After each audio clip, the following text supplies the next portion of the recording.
Exclamation, everybody, and welcome back to Cube Ramblings. For me, it is currently a Saturday night, January the 24th, 2015. Hope everyone has had an excellent 2 weeks. I did miss last week. I'll explain what happened in a moment. But yeah, we're back into Cube Ramblings. Will be this, for those unaware, is an hour and 10 minutes of me just rambling on about anything and everything on my brain, usually around video games, and I usually have lots of article links and everything else in the description. But it can really honestly be about anything at all that I deem worthy of occupying some brain cells there. I want to start off by saying that as far as news goes with Cube World, there hasn't been anything that I can see as of recent as far as any newsworthy things. I think I might have mentioned this before, but I'll mention it again. The game itself is no longer on sale on the Pichroma website. No one's quite sure why that is. I assumed it had something to do with the new UK tax laws and stuff, or I'm sorry, EU tax laws that a lot of independent indie devs are getting bitten by, who actually, distribute their games on their own websites, not ones that go through Steam and whatnot. Also, a little news about that too. There's a lot of indie devs that distribute their games through itch.io, and up to now, itch.io does not actually do the collection of the money. It just all goes directly to the developer themselves, and because of that, the developers themselves would have to be responsible for all the new VAT taxes and everything else. But it looks like to me, from what I understand on the Twitter lands, itch.io is now providing an option where they will collect the money for the dev, and then they will do all the tax stuff, and then they'll take a percentage, I guess, off top as well, for their own, purposes of processing the funds and all that stuff. So that might be an interesting thing. That might help out a lot for some of the devs that are having some problems overseas with the overseas taxes. And what else? I got a lot of things on my list here. So I took a break last week without really telling anybody. It wasn't actually a planned break from Cube Ramblings. It was something that just happened at the last minute. Here's basically what happened. I was sitting here, listening to some YouTube stuff as I do, and I was playing the game, and it was a rough week at work. The last couple of weeks have been kind of rough as far as, work taking a lot of my mental energies. I was playing the game, and I fell asleep while I was recording.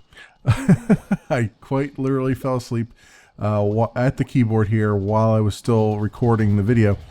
And, I thought to myself, well, it's easy enough to cut that footage out and start recording again, but I was so tired and so out of it that I said, you know what, I'm just going to have to take a break this week. It's just going to have to go on hiatus this week, and just literally catch up on the sleep that I haven't been getting. Plus, in the wintertime, for whatever reason, I have a particular problem at nighttime sleeping where I just I don't seem to get a very good high quality sleep. And I think I've talked about this last year and everything else. And it only happens in the wintertime. I think it has something to do with just the hot air heat. There's not much I can do about it other than, try all the different things I can think of to get a better sleep, like getting to bed earlier and all that stuff. But it is what it is.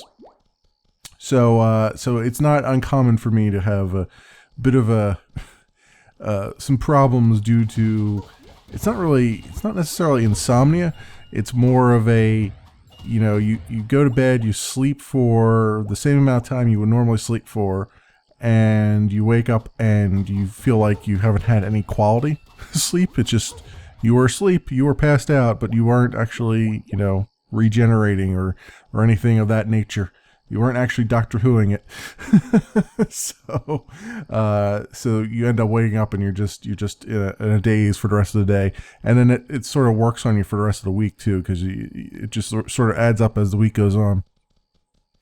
So that's what happened there. Also of note, for those new to this series, as I said, this is just me rambling on about stuff.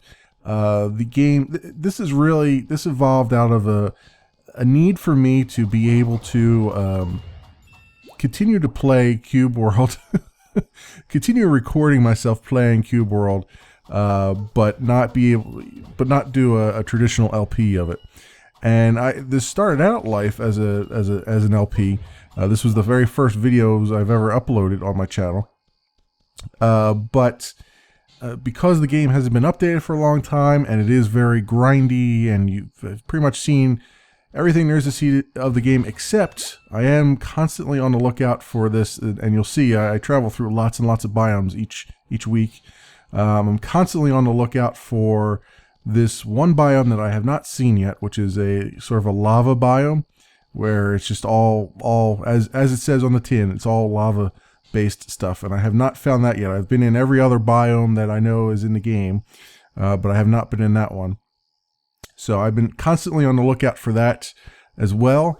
But this is my excuse to play Cube World every week, and record myself playing Cube World every week, but have something of note to talk about. Much like if you were to, if you follow, say, a Kurt J. Mac who walks around in an old version of Minecraft, it's more of he uses it more of a platform to just speak and raise money for charity and all that stuff. I'm not doing the charity thing because I don't want to have to deal with it. But it's I'm at least doing the hey, I'd like to have a sort of vloggy thing, but not have the insufferable face cam and all that stuff. So that is the gist behind this. This is how this series works. I repeat this because I did get like a really angry trolly comment on an earlier video back from November that was like, I was looking for a Cube World and this is not Cube World. I'm like, well, yeah. Yeah, you got me there. You got me, Chief. So that is that. I have cleared the air. The air is now pollution free. And because I took a week off, there's a lot of things that have been going on. A lot more news. I haven't by any means gone through all of it, but it did. There wasn't a whole lot of news that happened last week, which is kind of nice that I actually did take that week off because it gives me more stuff to talk about. But before I jump into the news, I want to talk a little bit about the channel, what's going on here. I do owe everybody a channel update for this month. I have recorded the footage for it. I recorded myself playing some Robot Roller Derby Disco Dodgeball, or Disco Dodgeball for short. That game, you remember I played that game a long time ago as a side quest video. When it was early alpha at the time. That game has grown and it is just fantastic. It is absolutely fantastic. And I was looking for any excuse I could to get back into the game because I kind of miss. I used to have a series that I called Pub Crawl, where every week I would randomly just fire up a multiplayer game in whatever game I wanted, whatever game I felt like doing, and just play. And I stopped it because it's not really, YouTube doesn't really work that way from what I can tell. That's more of something that I probably should do more on Twitch than anything else. But yeah, it was also, I was also not, if you do something like that, you sort of have to do highlights, which means you basically have to sit there and play for a couple hours and then just highlight out the parts that you want. And if you're going to sit and play for a couple hours, you might as well be streaming it at the time. So that is why that sort of fell by the wayside. But I had missed Disco Dodgeball for a while. I wanted to get back into it, and it's a lot of fun. There's a lot of new maps. There's a lot of new game modes in there. A whole lot of fun. So you'll get to see the 20 or so minutes of recording that I actually have for that once I get the channel update out, which I'm hoping to get out on Monday. I know I'm very, very late in the month for it, but again, all work obligations and other things have been consuming my brain case. Also, I'll talk about some of these series here because I have more time. 20 minutes is not a whole lot of time to talk about everything going on, but I have finished Deus Ex Human Revolution, the director's cut version. If you see ads on it, just know that money's not going to me. That was an actual Content ID claim. There's apparently, even though it's the same music that plays throughout the entire game, there's apparently just enough of the, oohing and ahhing at the end. Whenever there's vocals like that in a song, you almost always get a false Content ID claim because vocals pretty much sound the same from one song to another. When they're doing the the sort of a cappella type of thing. I don't know if it has a real name to it or not. It's not really a cappella, but it's sort of a church choir type of thing. Doing all that, ooh and ah thing. That's my musical inclination right there. And usually when you have anything like that in there, even just 1 second of it, it sounds like something else entirely, and you end up getting a Content ID claim. So I have not had a chance to go back and actually fix that. The only way I can fix it is to mute the area in the end and do my best Jensen impersonation and speak his words, because he happens to be speaking at the moment when it gets flagged. So I will do that at some point. I know it's not the hugest of deals, but I like to make sure that I do it, because the thing about YouTube is that the copyright stuff is kind of fickle, right? It's like you think, you're in the clear, and then all of a sudden, the copyright rights change hands, and at random, 2 years later, and then all of a sudden you're getting full-on strikes on something that you didn't mitigate because you felt like you didn't really need to. So I like to do it just to make sure that I'm at least somewhat in the clear there. So expect a re-upload of that at some point next week probably. I just finished today recording Rollers of the Realm. Got through the rest of that game. That is a fantastic game. Fantastic game. I love it. It does get a little bit frustrating at points. You'll hear a little bit of frustration on one particular map that will be coming up in additional recordings. But still enjoyed the heck out of it. Really loved it a lot. So it was a fantastic game. It really deserved more recognition than I think it actually got. So, that is what it is. That is the curse of the indie, right? Is not being able to, is not getting quite the exposure that you need. Although, I guess technically speaking, even though it was developed by an indie software company, it was published by Atlas, which is not indie as far as I can tell. So, yeah. I don't know. Even then, it didn't have enough muscle behind it, I don't think, to get the kind of love that it deserved, I think. So, very fantastic. You'll be seeing the end of that soonish. Now, that kind of... also, before I get into my next thought there. I finished the DLC for Forza Horizon 2, the Storm Island stuff. There was an update that happened in the game, so I don't know if they have more DLC planned or not, but it was kind of weird. I even mentioned it when I'm talking about the game. But I haven't seen anything yet, so I am finished recording that for now.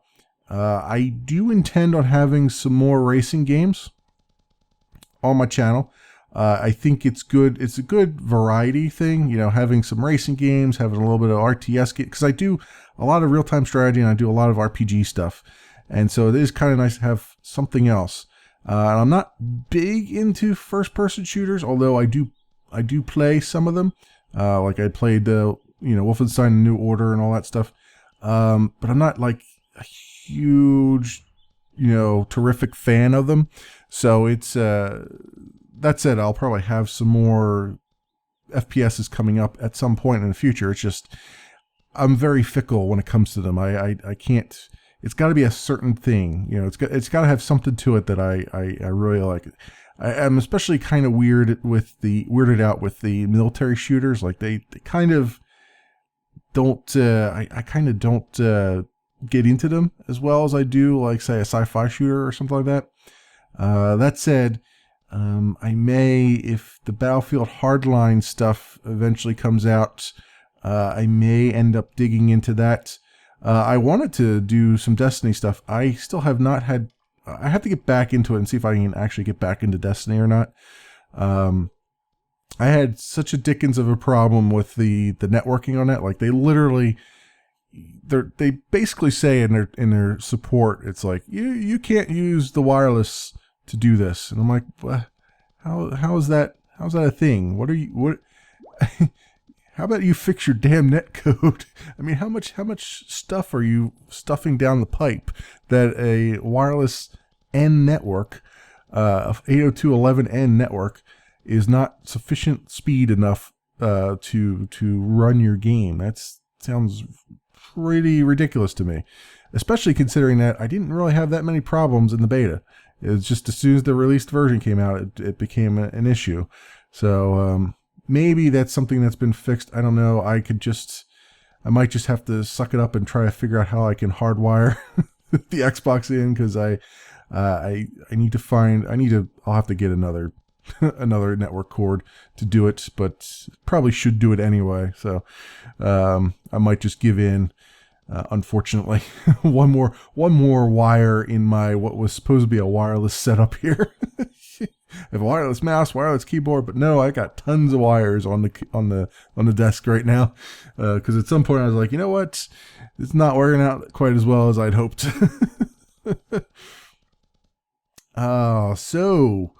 That is just a little peek-see at some of the things I'm looking at. So basically, I'm at a point now where a lot of these series are going to be wrapping up, and I need to find series to replace them with. Although I'm going to be very slow in replacing them, because there is still a lot of stuff going on in my personal life right now that I need to, my professional life, I should say, right now, that I need to focus on.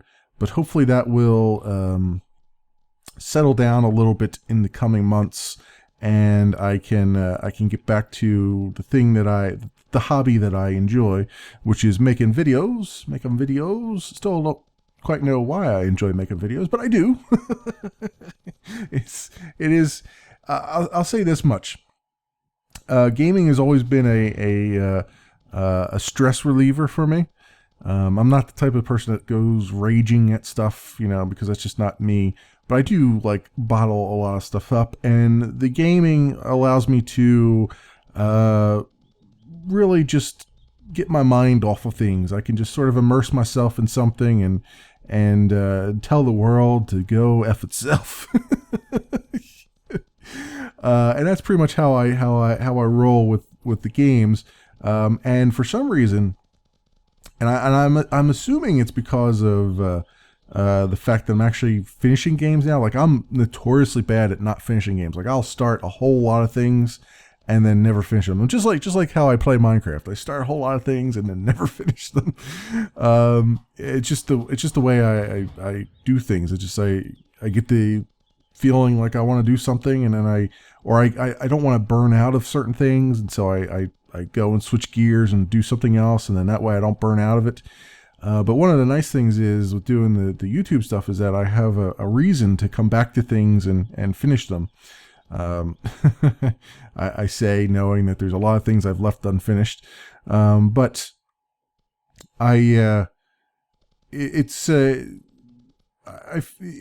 helping out a lot with the stress and, the stress relief and all that stuff. Just sitting here, playing games and chatting and all that stuff. Even though I ramble a whole heck of a lot and don't have a whole heck of a lot to actually talk about or say, it still is doing the work as far as keeping me sane and keeping me happy and healthy. Probably the healthiest I've been in a long time. So with that said, I don't know yet what I'm going to replace those games with. I have a few ideas. A couple of ones that are at the top of my head. I'm thinking of playing the Banner Saga, so that would be another tactical RPG thing.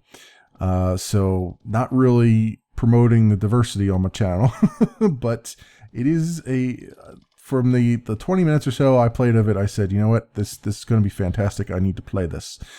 The other thing on the top of my list is a game called Blackguards, there's a Blackguards 2 that's coming out soon as well. That's another tactical RPG game. I played about 10 minutes of it off camera just to see what it was like. I got it in one of the Humble Bundles, I think, because I'd never heard of it before. And it looked really interesting. It also looks like it has lots of knobs, switches, and buttons. So I was a little bit overwhelmed, at least initially when I was in there. So it's on the list of possibilities. Like, I would like to maybe play that game on the YouTubes, but I have to see where I stand with it first. I have to give it a little bit of breathing room, I think, before I delve into it. But the other thing is too, as far as the racing games go, so I had a thought that I would play another racing game on the Xbox One. I might do that. But something else came out that is a racing game that actually caught my attention a little bit more. It's an indie game.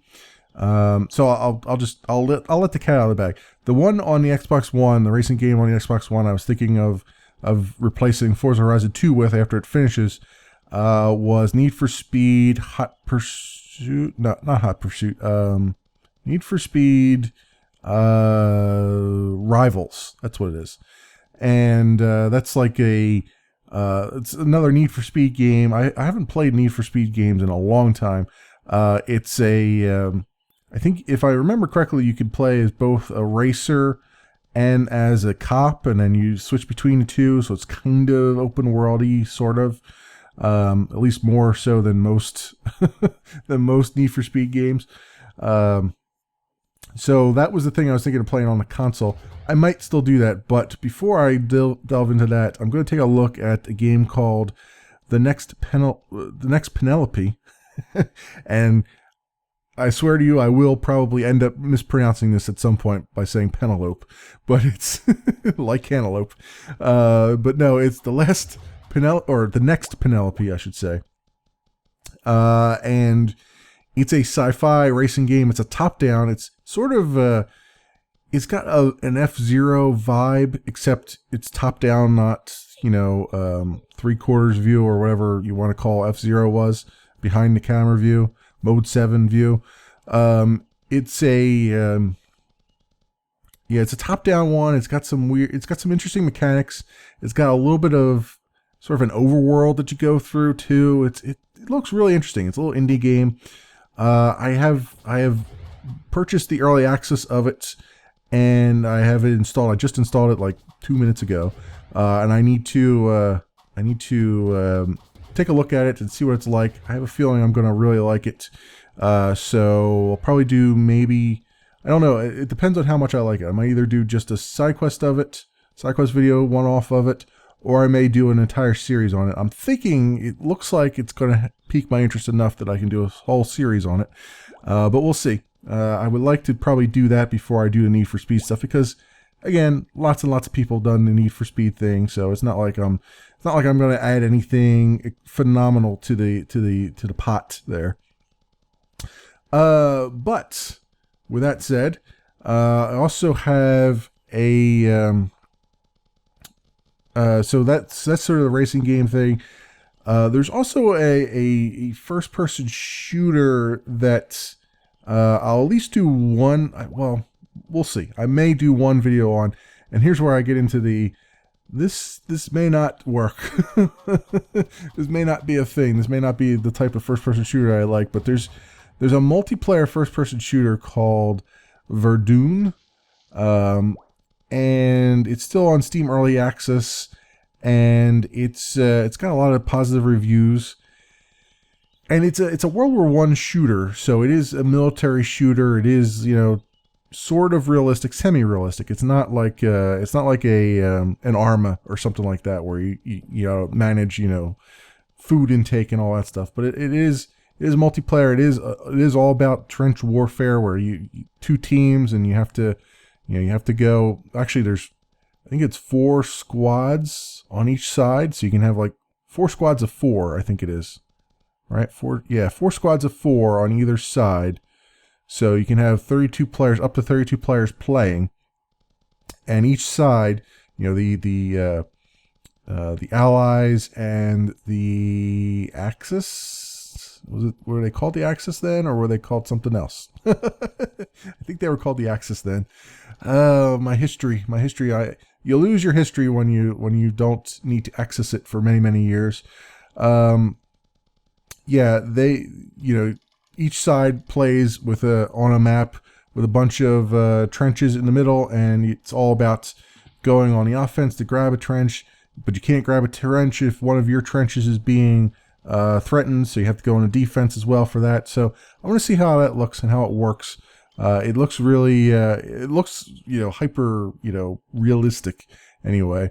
As much, as a Unity 5 engine thing can look. But it's, I don't know if it's going to be the type of game that I would enjoy, particularly that it's a multiplayer game, because I am so bad at games that when I get onto a multiplayer server, I tend to piss people off more than I actually, more than anything else, and end up ruining everybody's enjoyment of the game because I'm so bad at things. But we'll see what happens with that. In addition to that, there's other FPSs I've been sort of looking at. I installed Republic Commando, Star Wars Republic Commando. That's an older one. It's and I got it working in an HD resolution. I actually there's like a patch you can do to, some files you can change to try to get it to stretch everything out and have the right field of view and all that stuff.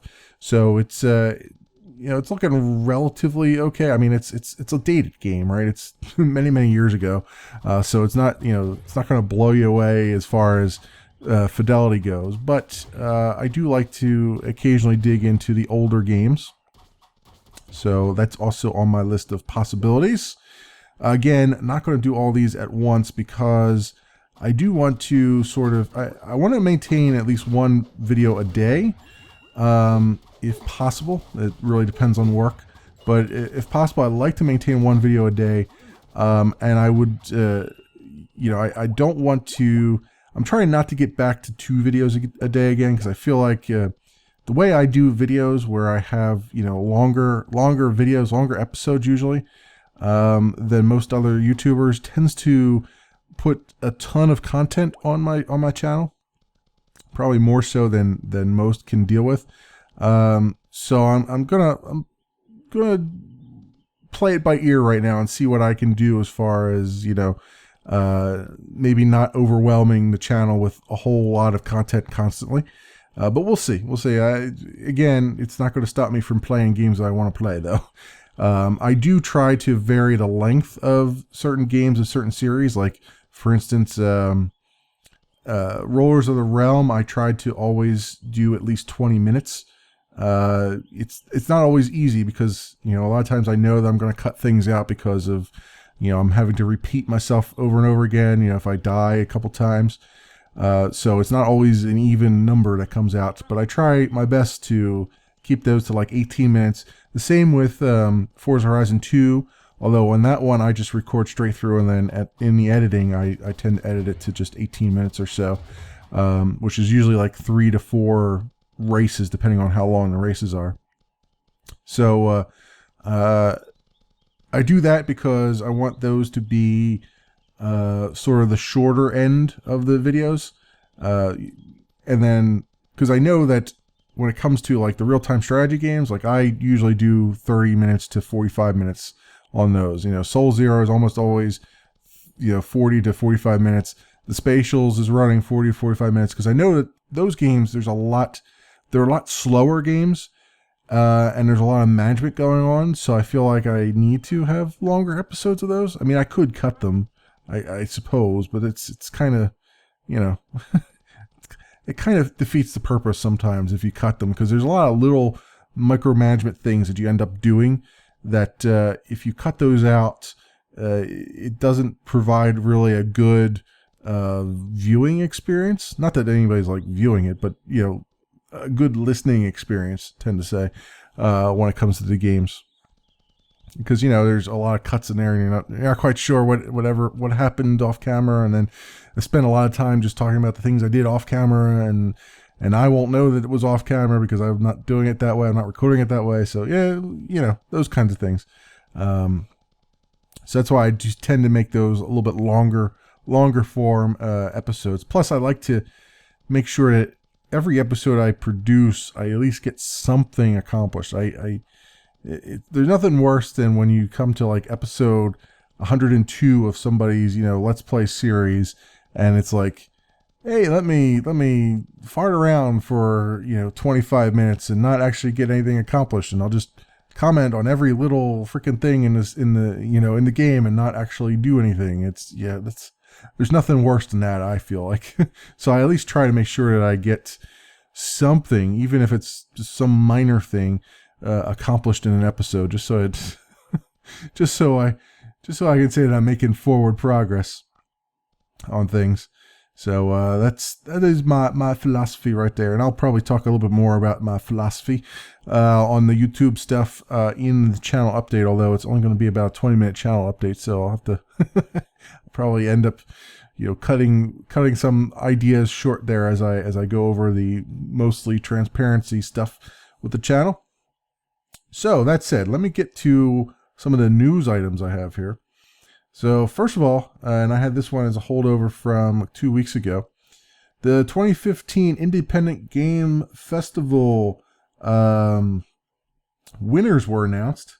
This is the 17th annual Independent Games Festival. I'm just going to read off some of the names and maybe talk about some of the things that I actually know here, if there are any.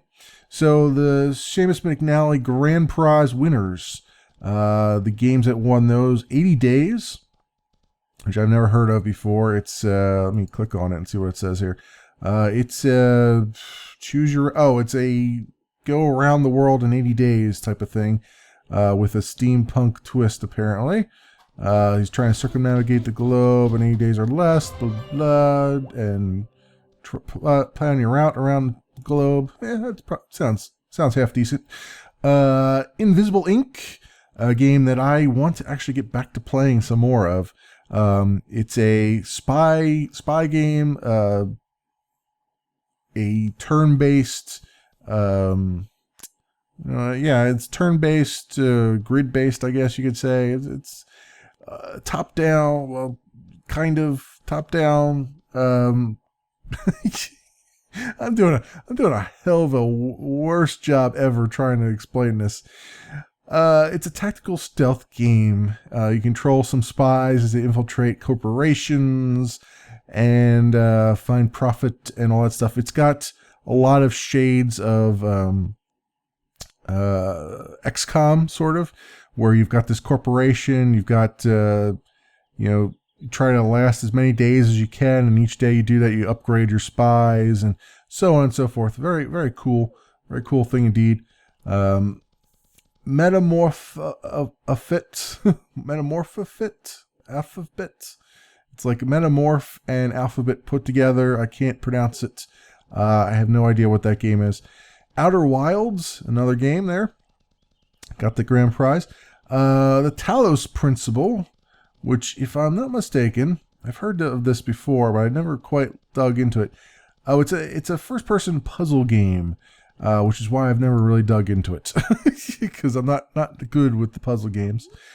And This War of Mine, which is another sort of protect your people 2D sort of style-y game, where it follows the exploits of a bunch of just random civilians caught in a war, and they're trying to just survive. They're trying to, you know, make sure they stay healthy and find shelter, find food and resources and all those things. So, very cool game there. The honorable mentions for the grand prize were Donut Country, or County, perhaps. Not sure which one. C-O-U-N-T, yeah, County. Spelling, I know it. Endless Legend, which is a roguelike, if I remember correctly. Let me see what it says here. It's a nope, it's not even close. Endless Legend is a 4X game. Explore, exploit, expand, exterminate. Turn-based fantasy game. That is what Endless Legend. I've heard of Endless Legend before. I just couldn't figure out which which genre it was in. Killer Queen, Shovel Knight, which is very cool. I've seen a lot of videos of Shovel Knight. That is old school 2D scrolling platformer. It's very, very unforgivable. It's almost, I hesitate to say Nintendo hard, but it's sort of has the makings of being Nintendo hard. The Sailor's Dream, I've never heard of that one before. And The Vanishing of Ethan Carter, which I keep hearing mixed things about. Like, I hear that it's a fantastic game, but that it doesn't last very long. And I hear that it's kind of in the realm of the, like, Gone Home game, sort of. Which is not really the type of game that I particularly like. It's sort of that art house style sort of game. I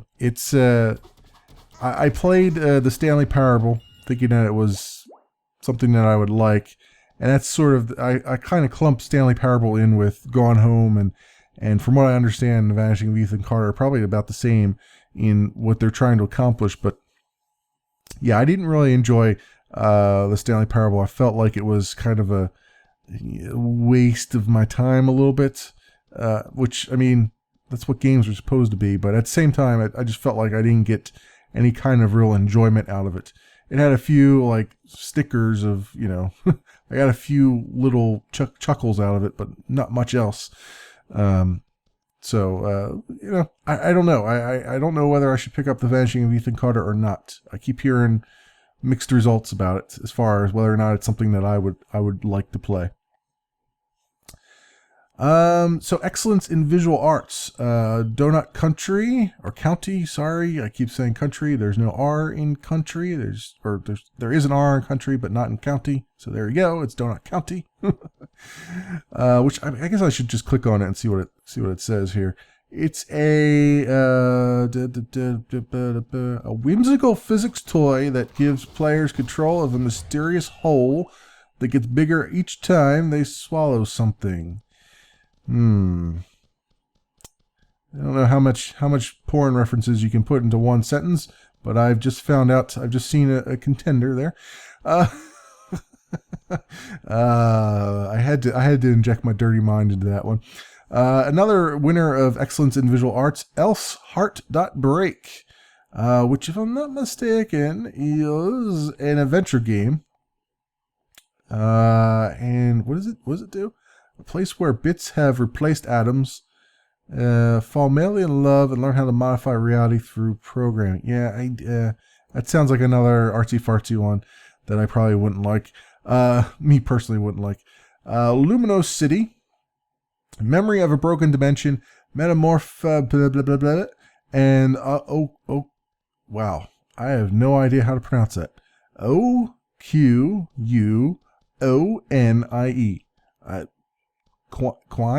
Queen? I have no idea. You know what? If you want to make a game, give us a pronunciation key or something. What is it? It's a short series in impossible spaces. Well, that doesn't really tell me much. iOS puzzle game. Oh, that's why I don't know about it. For iPad, iPhone, blah, blah, blah. You must change form to progress through an intertwined megastructure. Okay, that's interesting. And then honorable mentions: Crawl, Future Unfolding, Hyperlight Drifter, which rings a bell to me for some reason. I wonder, have I looked at this one, at least off camera? Ruined World with Unknown Dangers and Lost Technologies is a 2D action RPG in the vein of the best 8-bit and 16. That doesn't really tell me much, does it? Generic RPG in the vein of old generic RPGs. That's not really a way to get somebody interested in something. Helix, Keep Talking and Nobody Explodes. What the hell is that one? Keep Talking and Nobody Explodes from Steel Crate Games. Asymmetrical co-op game that creates a social experience out of virtual reality. One player will wear an Oculus Rift headset and find themselves trapped in a room with a randomly generated time bomb. The other players are the experts. They have access to a hard copy of the bomb manual, which describes how to defuse bombs in general. They cannot, however, see what the player wearing the Rift sees. The two sides must communicate back and forth in order to determine the right steps to take to defuse the bomb. It gets loud, it gets tense, and the clock is ticking. Save your friend. Well, we all know the answer to that one. It's always cut the red wire. So, I mean, if you want to make a game out of cutting the red wire, be my guest. No, actually, that sounds really cool. It's a nice little Oculus Rift game. Unfortunately, very few. I don't see the point in owning an Oculus Rift yet. That might change at some point, but right now, not on my list of things that I must have. And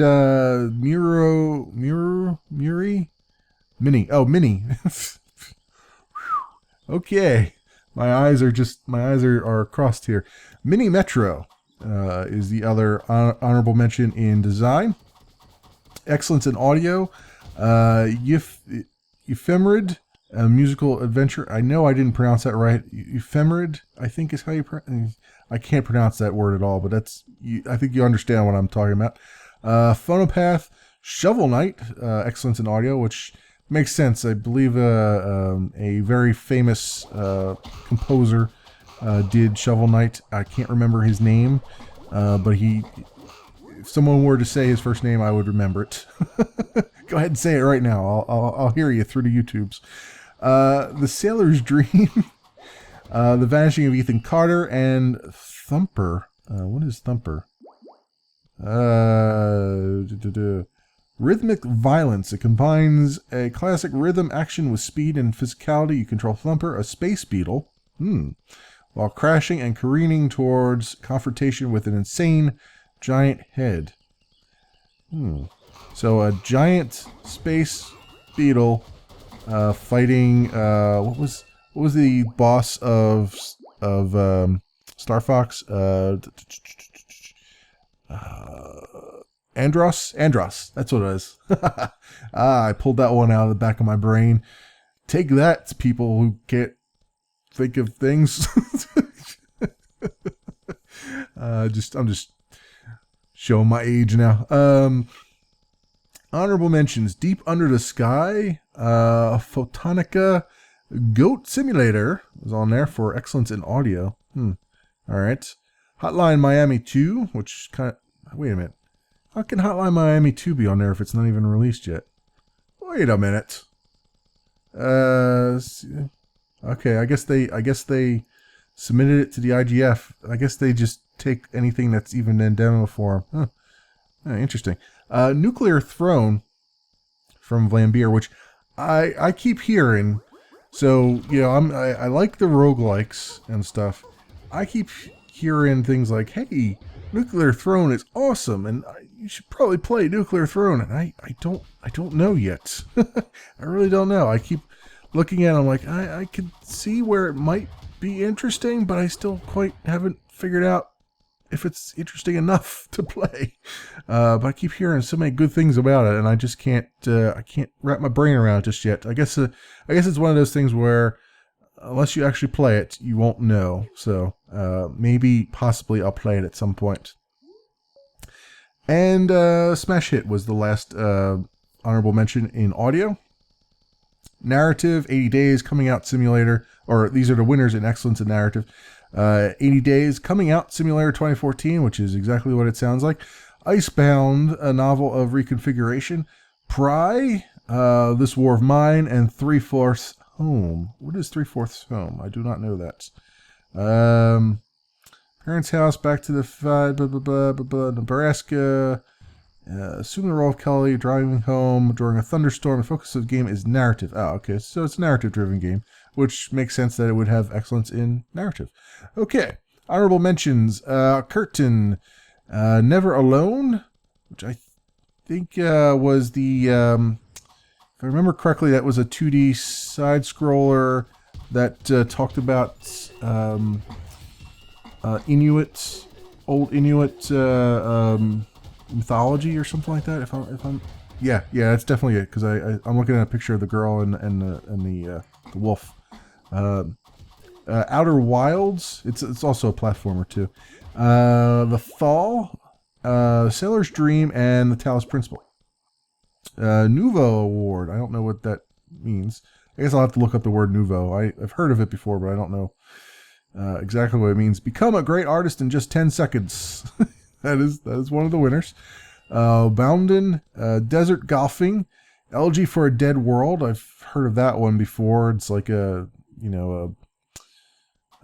Nouveau. That's what it is. Art Nouveau. Yeah, these are all art sort of things. Art, fancy, smancy things.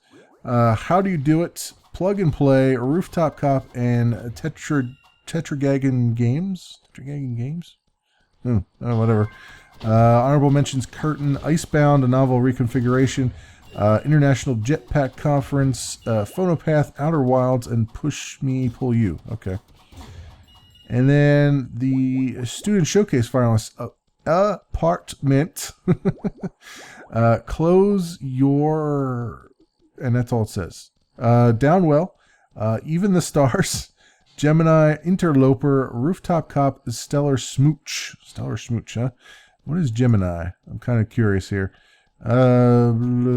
Poetic video game about a journey of two falling stars flying back into the heavens and lighting up the sky. Well, these are student showcases. Honorable mentions: a story about my uncle, which there is some. I've seen some videos of that by another small YouTuber out there. Ahooj, AHOOOJ is what that is. Circles, Drew and the Floating Labyrinth, Lisa, and Mecha Trigger. So those are the IGF finalists and also the honorable mentions. So congratulations to all of those people. And that's one more thing off my list. Also, so back to other games here. Game of Thrones stuff. I probably should have talked about this while I was talking about things that I should be coming back to my channel soon. It's been announced that Game of Thrones, the Telltale Game of Thrones Episode 2 will be coming out very shortly. The episode title is The Lost Lords. It will be coming out on February 3rd for the PC, Mac, and both PS4 and PS3 in North America. On February 4th, it will hit Xbox One, Xbox 360, and PlayStation Network in Europe. On the 5th of February, it will launch on iOS. and I believe also Android. I think I saw an Android icon on there, so I think it's both iOS and Android. So yeah, they have a little bit of a staggered release there, so I'm not sure why the PlayStation is coming before the Xbox One, a day before the Xbox, but it is what it is. Oh, you know what? It's probably only the PlayStation 4 and PlayStation 3 in North America and not in the in Europe. So I guess that's what they're trying to say there. But I'll leave you guys a link to the Eurogamer article on the Game of Thrones Episode 2. It has a little bit more details. Not a whole lot of details, but a few more. There hasn't been a whole lot released yet, other than to say that the saga continues. The lords come back, and there's a lot of stuff going on. I don't want to spoil anything, but suffice it to say that if it's anything like Episode 1, it's going to be a fantastic take on Game of Thrones. So I will be playing that when it comes out, and I'll probably do it the same way I did the last one, which is just play it right through and then release it on consecutive days. So that is a thing. I will leave you a link to the Eurogamer article, which has the trailer on it. Trailer doesn't reveal much other than the plot thickens as far as the members of the family go. Also, another link to Eurogamer article on H1Z1, new zombie survival multiplayer MMO sort of game that has been released in early access on Steam, and I see a lot of people playing it on the on Twitch. From what I've seen, it's very, very early access. There's very little content. A whole lot of server problems have been happening. There's also bears that like to clip through walls and eat your face. And it does bear a striking resemblance to DayZ. But you know, I guess that's part of the appeal, right? A lot of people still like the zombie survival stuff. I believe it's by the designers or developers of Dead Island, I believe. So you know, it's got a pedigree there. It's just may not necessarily quite be fully cooked yet. So buyer beware, as always. I'll leave you a link to the Eurogamer article that talks a little bit more about H1Z1 and their impressions on it, at least initially. Also, I'd be remiss if I didn't talk about the Humble Bundle. The latest Humble Bundle that's come out is the Humble Card Game Bundle. I'll leave you a link to Humble Bundle's site. I point this out because there's a couple of good games on there that I think people will like. One in particular, Star Realms, I've done a little side quest video on. I've been playing that game quite a lot when I need to pass some time and I've got my tablet on me. It's a pretty fantastic game. I've never really played a deck building game before, and as far as deck building games go, it's very easy to get into. It's hard to master, as you might expect, but it is very easy for a newbie to get into, and you get the full version of that with the Humble Bundle. Also, if you pay $35, you also get like a t-shirt, and you get an actual Star Realms card deck as well. You get the physical cards. It's based on physical cards, but the mobile version is what you get with the bundle itself. There's also other things in the bundle. There's Talisman, which I've heard stuff about. I've heard that it's really good, but I've never actually played. Like I'm not big into the card game, so I've never really played any of these things. So I was more interested in this bundle. Like I purchased this bundle more because I want to actually get my feet wet in some of these card games, because I hear that they're rather fantastic. I've never played card games because I never had someone to play with, right? So it's kind of interesting to see these in digital form here. So Talisman is in there. Soul Forge, the dinosaur starter, is in there. Even though Soul Forge itself is a free game, I think this gives you some starter cards. Scrolls from Mojang is on there, the full version. And if you pay more than the average, you get Magic the Gathering 2015 Duels of the Planeswalkers Special Edition Garrick's Revenge Expansion, and that is a mouthful and a half. You get that. Dominion Online Seaside Expansion you get as well. And two more, two starters plus a bonus gold foil card, I guess it is, for Soulforge. And then there's more things still to be unlocked, another game to be unlocked, and more other things to be unlocked for the higher tiers as well.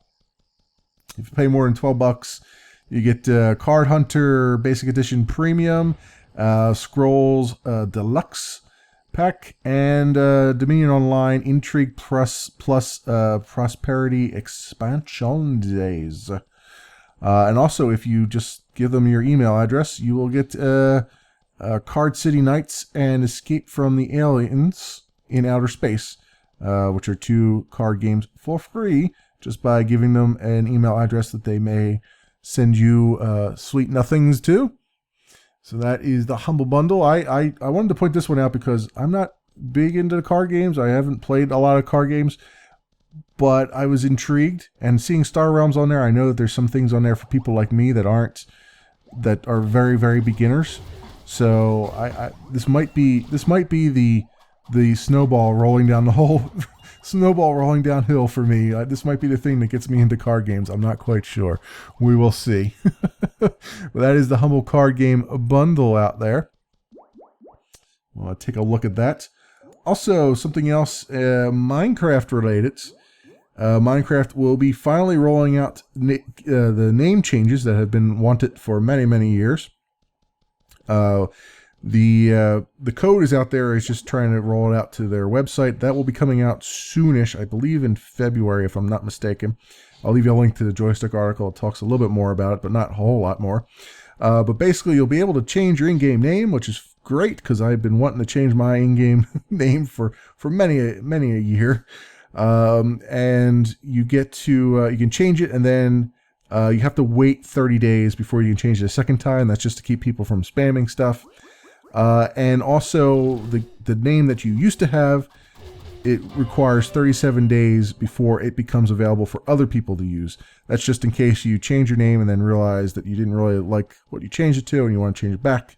So you get a 7-day grace period to change it back before it can be snatched up by others. But others out there who like to snatch names that aren't their own.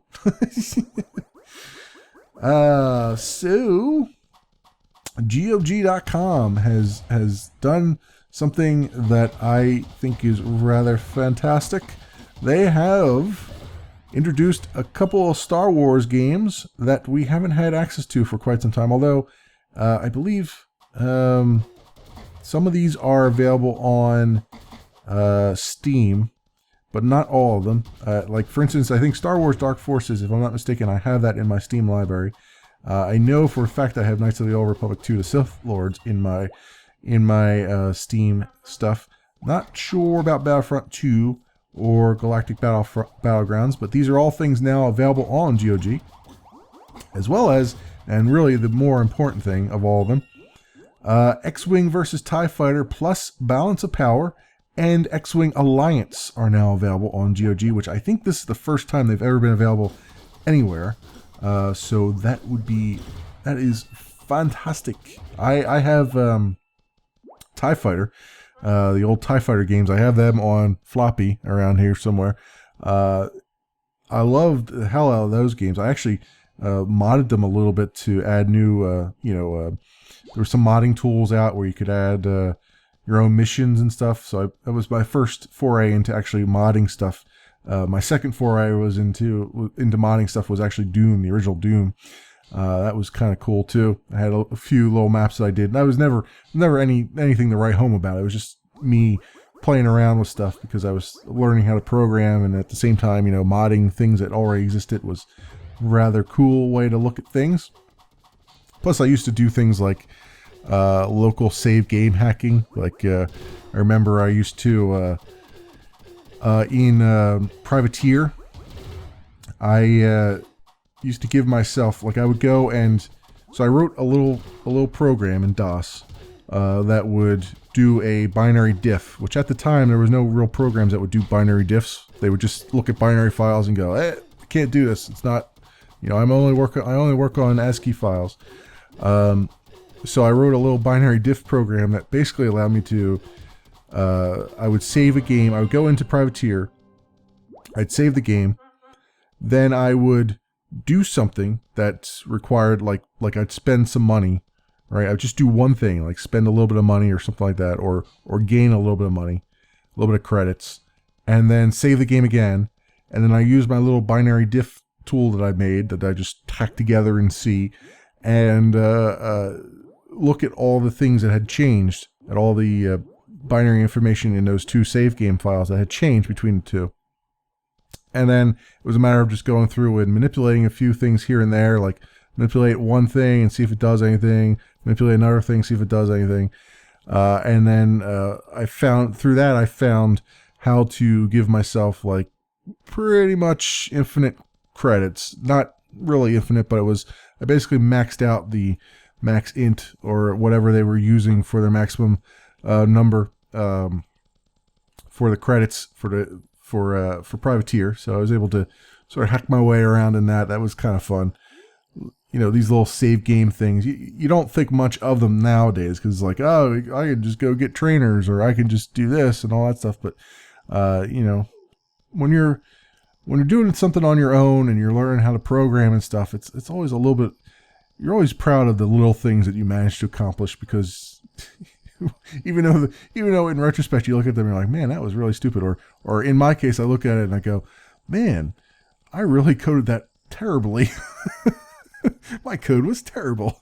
But it's those kinds of things that sort of awaken your brain to the possibilities, and then you get really excited about things, and then all of a sudden you're writing code for a living, or doing something like that. So that's luckily I didn't get too much flack for doing stuff like that back in the day. Nowadays you will get a ton of flack on it, but back then it was, you know, hacking was still cracking at the local level was still an okay thing.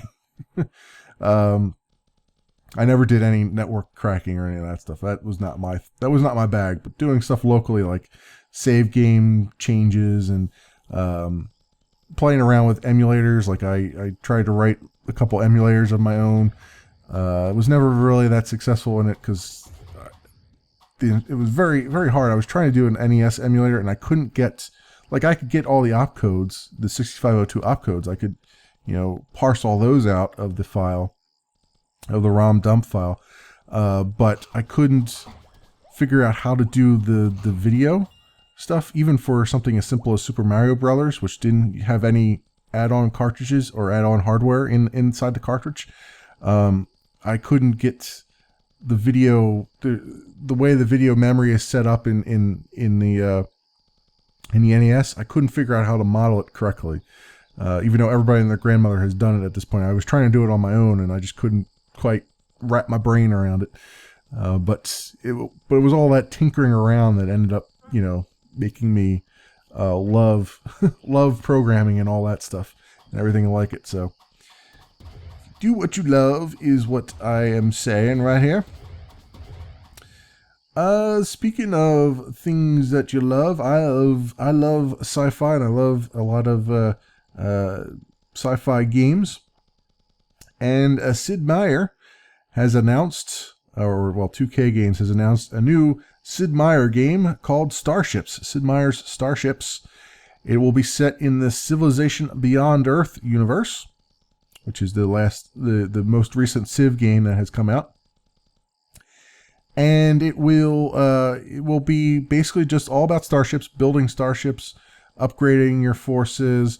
It's all hex-based, so you can go, it's turn-based, hex-based, so you can go to planets on the map and run missions on those planets, and you'll get additional resources and perks and all those things.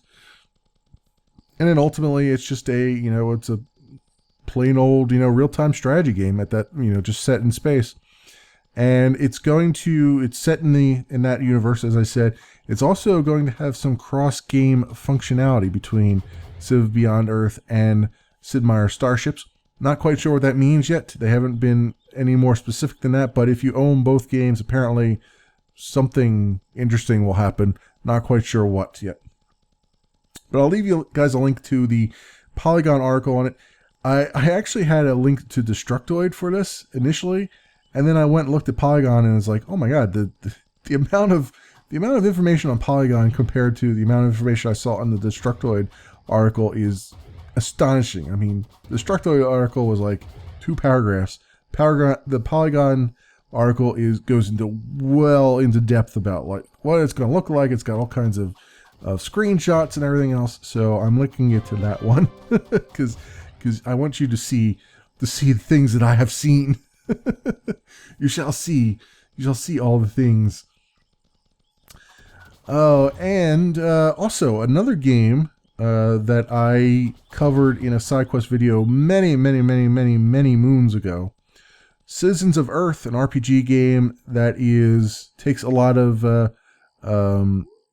ideas and visuals and concepts from the old Earthbound games, has finally been released. They found a publisher and they've been released onto Steam, I believe. So very cool, very interesting for them. Unfortunately I'll have to buy it full price, but because their Kickstarter back in the day failed. So they never got the funding they wanted off of Kickstarter, so they ended up getting a publisher and doing it anyway, which is kind of cool. I'll have to look at it again. I had mixed thoughts about it. It looked kind of cool, but it looked also very grindy at times. I'll leave you a link to a Polygon article that goes into great detail as to what the game actually has in store for it. It's a review of the game, actually. So you want to take a look at it and see if you like it. The art style is kind of nice. It's the idea behind it is that you can recruit pretty much any NPC to your team if you want to. You are the vice president of the world, so you get to do whatever the heck you want. But everything, from what I understand, is all set in your city and the surrounding areas to your city. You don't really go anywhere crazy or weird. You do fight some, plants and stuff, but you're mostly fighting other humans along the way. So it was an interesting concept. I just didn't see much in what I was playing. I could see how it could be somewhat interesting, but I felt like it needed a lot more content to it, a lot more reason for being, I guess. At the time that I looked at it, which was early alpha. So I'm kind of curious to look at it again and see if it's and see how it has changed since then. So again, leave you the link to the article on that, talking about that. Something else I wanted to talk about that I've talked about in a little bit in my Forza Horizon videos, Forza Horizon 2 videos. Microsoft just recently changed their policy. Well, not changed, but recently made their policy public or known, put it in writing, I should say, about YouTube and Twitch videos that deal with Microsoft Studios content from game studios that operate under Microsoft Studios, which affects my Forza Horizon videos, but it'll affect anything basically done by a Microsoft Game Studio. And basically they said, hey, it's cool, do what you gotta do. It's okay to make money off of YouTube and Twitch. Not so much about any other services were mentioned. No other services were mentioned. Can't put things behind a paywall, that kind of thing. But also you couldn't, and they ended up clarifying this, but you couldn't put the title of the game in the title of your video.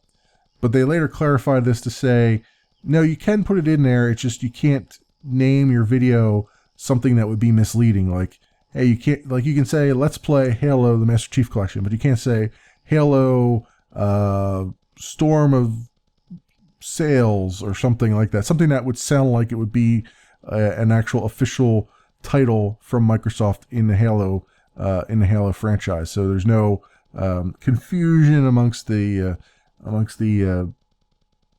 people looking at the video that there's some kind of new game out or something like that. So no consumer confusion. So I will leave a link that talks more about that, but that was the gist of it. And because of that, I renamed my series, my Forza Horizon 2 series, Cruising with Memory. Wasn't entirely necessary for me to do that because I figured I was in the clear, but I did it anyway because it actually sounds a lot better. And since I'm going to be doing a lot more racing games, I can then break it up into seasons and go, hey, here's season 1 was Forza Horizon 2, and now season 2 is this, and so on and so forth. So I think I like that a little bit better. Unfortunately, it would work a lot better if I had a thumbnail that actually said, like, hey, Cruising with Memory or something like that. But I may have to work on that a little bit. The thumbnails are a bit janky as it is. So we'll see what happens with that. And as I mentioned a little bit earlier, I was looking at a game called The Next Penelope. I will leave you a link to the Rock Paper Shotgun article talking about it, just so you can see what's going on there. I'm not going to talk any more about it because I kind of explained it a little bit earlier, that it's sort of like an F-Zero. It has shades of F-Zero in it, but it's sci-fi. It's interesting. It's got some interesting mechanics. It's like a cross between F-Zero and like Micro Machines type of thing. So, from what I can see, and I will probably do a video of it at some point, if not an entire series of it. And also, I want to get this out before we end the episode here. Homeworld Remastered. There's PAX South is going on right now, which I haven't really mentioned, but Homeworld, the developers working on Homeworld Remastered, will be having a video in PAX South of what they've been doing as far as the remastering goes. At 10:30 a.m. Central Standard Time. That is 11:30 a.m. Eastern Time, which is 5 hours minus 5 hours GMT. So it's like 12, 1, 2, 3, 4, 30 p.m. GMT time on Sunday. So it's okay if you pause this video to go watch that over on Twitch. But it's I'll leave a link to the VG247 article on that.